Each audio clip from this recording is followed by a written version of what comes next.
Hello, this is Dieter Schöpf.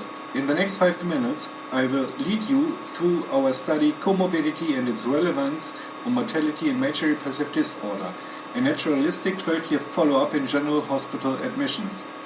The World Health Organization predicted major depressive disorder to be the second leading cause for years of healthy life loss by 2020. Especially physical conditions like chronic lung diseases and type 2 diabetes mellitus confer increased risk of long-term organic lesions that can worsen major depressive episodes and increase the non-suicide related mortality risk. But the risk factors for general hospital-based mortality are unclear. Thus we conducted a case-control study examining the mental and physical comorbidities that are most closely associated with general hospital-based mortality.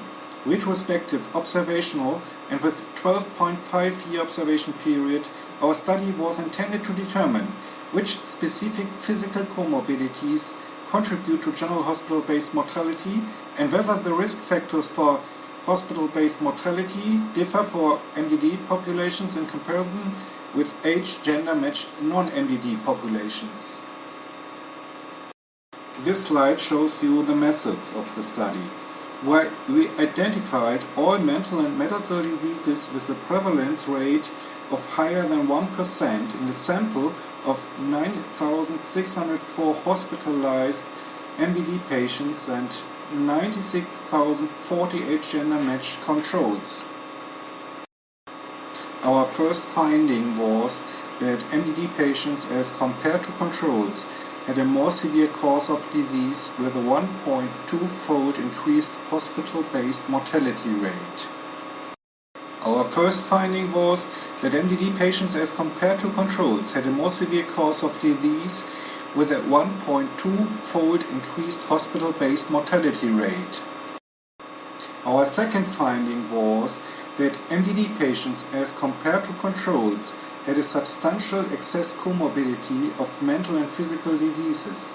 Hypertension, asthma, and type 2 diabetes mellitus were the three most common disproportionately increased physical comorbidities in MDD patients as compared to controls.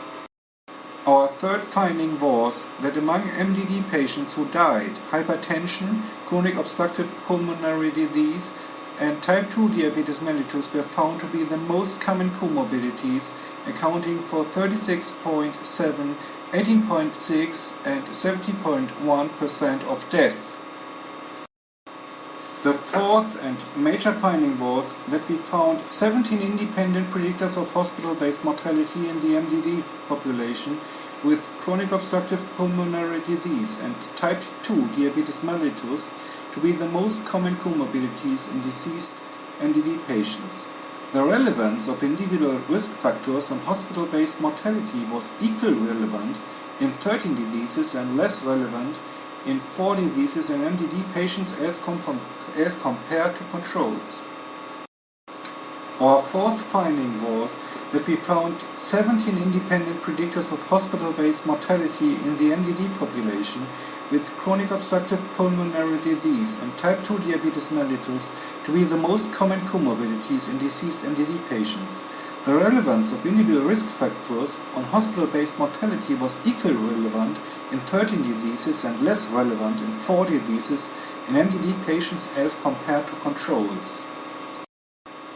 We conclude, first, in one of the largest MDD samples in general hospitals, MDD patients have a higher burden of mental and physical morbidity that is associated with a more severe course of disease compared to controls, but they succumb to the same physical diseases as their age-gender-matched peers without MDD. Second, chronic obstructive pulmonary disease and type 2 diabetes mellitus are the most relevant independent predictors for hospital-based mortality in MDD patients. Third, the non-suicide related hospital-based mortality in MDD patients is caused by an increase of multiple physical diseases, even though individual physical diseases have an equal or reduced impact on the hospital-based mortality in MDD patients compared to controls. Thank you for your attention.